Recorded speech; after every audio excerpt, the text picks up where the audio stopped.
Mahomes rolling to his right. He finds his man complete. That's Gonzalez. And all the way down inside the 5 to the 4.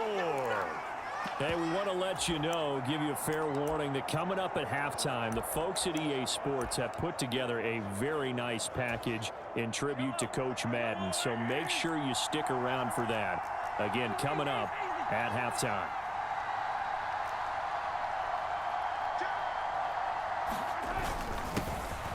Now Allen, and he is into the end zone for an AFC touchdown.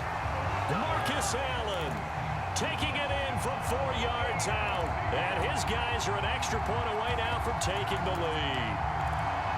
A strong, determined run there, Charles, to get in for 6 points. This is why it's such a team game, isn't it? And I know that sounds really generic, and it sounds almost trite, but the blocks were... Oh, they flip it to the kicker. He looks like he's going to throw it.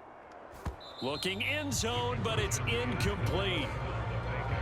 Okay, they went for the fake off of the extra point attempt. It's a long way to go, and they didn't get there. Didn't get it completed successfully. Did someone dare them to do that? Did someone double dog dare them I was to do going to that? ask you, What was maybe that? they saw something on film, but do you see something on film with those to try something from the 15 on a PAT? I don't know. The only thing they needed to see on film there was a snap, a hold, and someone kicking the ball through the post.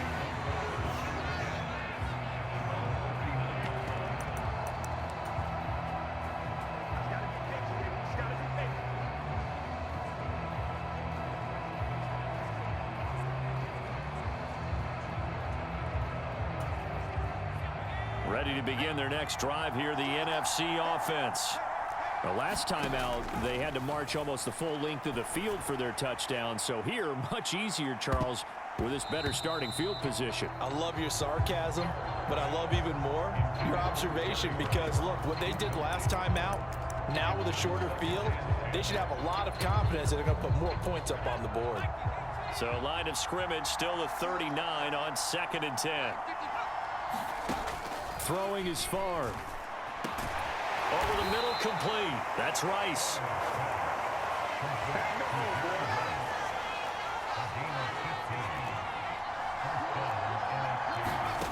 They'll throw on first down with Favre. That'll be caught by Rice. And they're going to work this down to about the 32-yard line. On first down, Favre. And that's going to be incomplete. Too tough to hold on to that one. It's 2nd down. Charles, you think about all the success that John Madden had as an NFL head coach, and he had plenty, and we talked about it, including the 10 straight winning seasons, a Super Bowl title. But like any great coach, he also suffered through a few tough losses along the way as well. And Brandon, those tough losses came in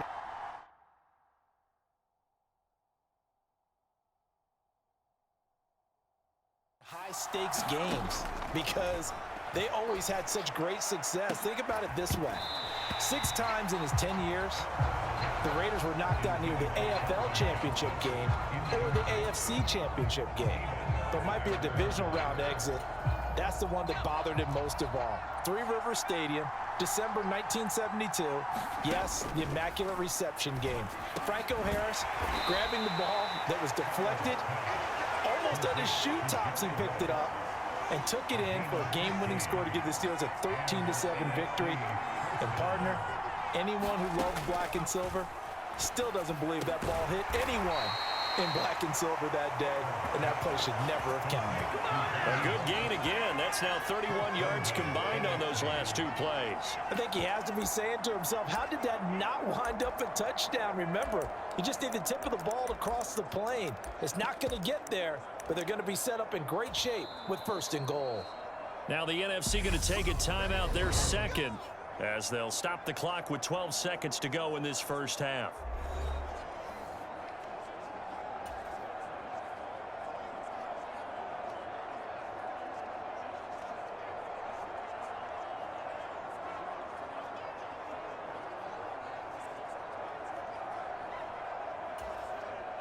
Two big plays in succession. Not sure this D knows what hit him, but now they got to get ready. It's 1st and goal.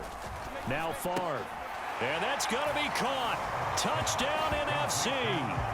Deebo Samuel in the final seconds of the first half as his guys have now moved out in front.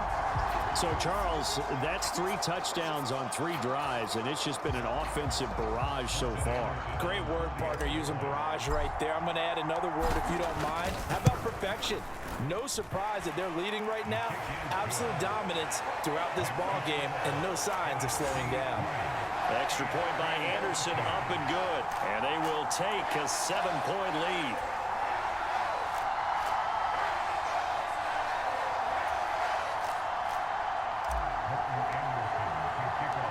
So not much time to work with here. 9 seconds remain in the half as this one is away. Here comes Hall. He's going to bring it out. And the decision to come out of the end zone is going to cost him 5 yards as he's taken down right at the 20.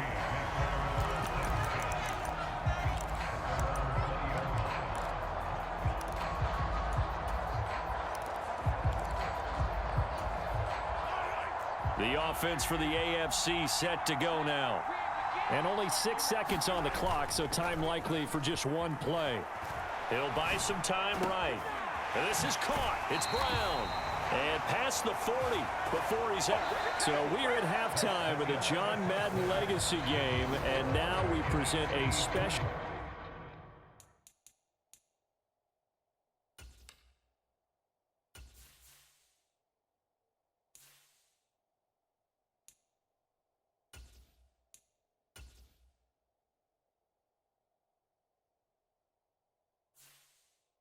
tribute to the man of the hour, narrated by the Raiders' own Trey Mosley.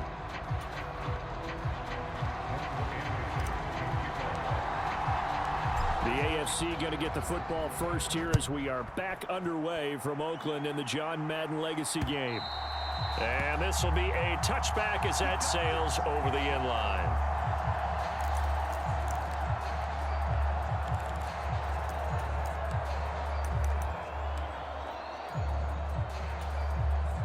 The AFC offense set to take their next drive. Well, Charles, in that first half, we saw a fair amount of offense on both sides of the football, and now the team trailing here will start with it in the third quarter. And we both know this coach pretty darn well, don't we? Because his game planning is always on point. And now that he's getting the ball to start the second half, how about all the offense that you already referenced in the first half? He'll put that all together and come out with something really strong, I believe, to get things going here in the third quarter.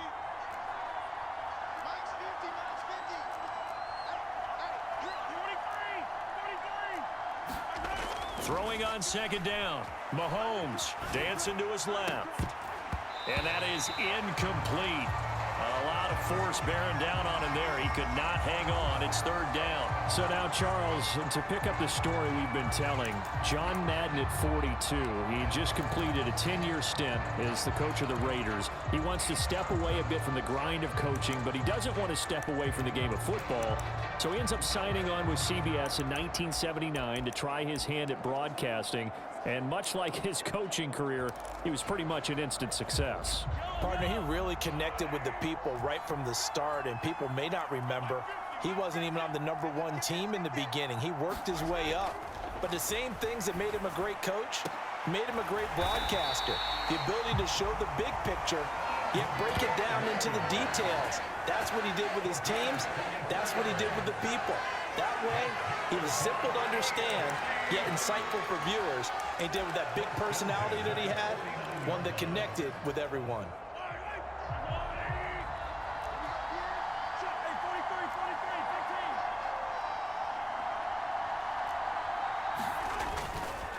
Now a carry for Allen. 5 yards on the carry. Good pickup on first down. So for Coach Madden, Charles, by 1981, his broadcasting career is really taking off. He's elevated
The network's #1 booth that calls all the big matchups. And he gets the plum assignment of calling Super Bowl 16, 49ers and Bengals, and he's teamed up with Pat Summerall. And that pairing ultimately would go on to be one of the most influential in sports broadcasting history. Influential not just in us listening to them. Remember, they went on and called 8 Super Bowls together. But how they put together kind of the template that all of us broadcasters follow now. Sitting down with the head coaches and the quarterbacks and the stars of each team before a ball game to get extra information. And the way that those two paired together, Pat Summerall, short, concise, to the point, and turned it over to Coach Madden to fill in all the big details. He'll set up the screen to Marcus Allen. And they go backwards here, losing yardage back at the 48-yard line. So that'll go as a 4-yard loss on the play. And that's going to bring up a 4th down. To me, this is a case of if you're not getting the ball, you've got to do your job and block for the guy who is, because there really wasn't much there. And, boy, the defense took advantage without loss. And the defense, they were just locked in there on 3rd. They had more guys than they could block.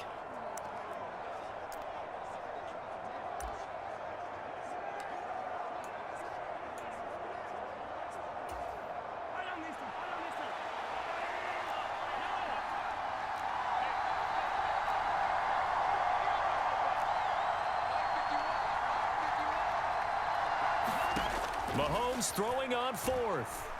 Buying time to his left.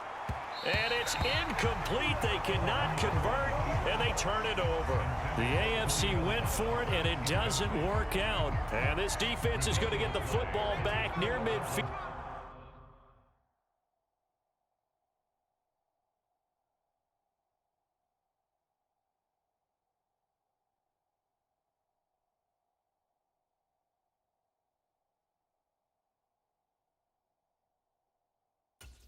Right at the 48.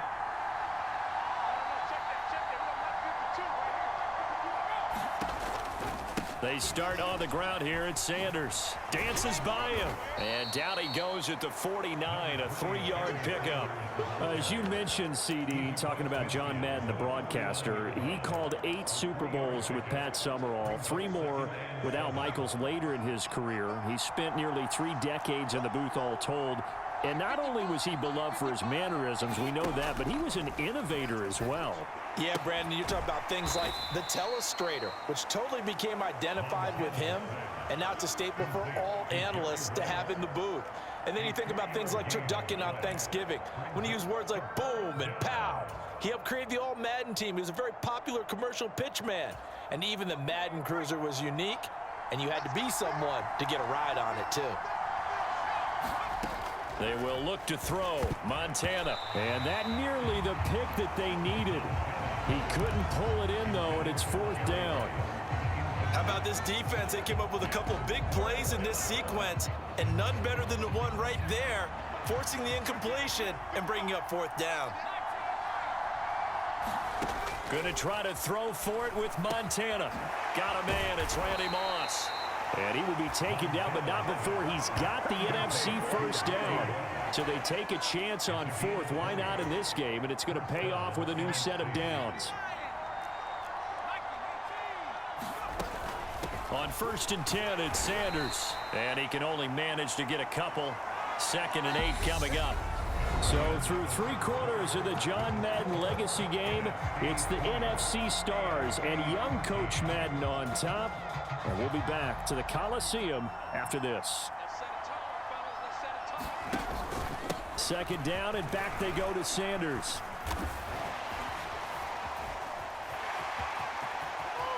And he is in. Touch.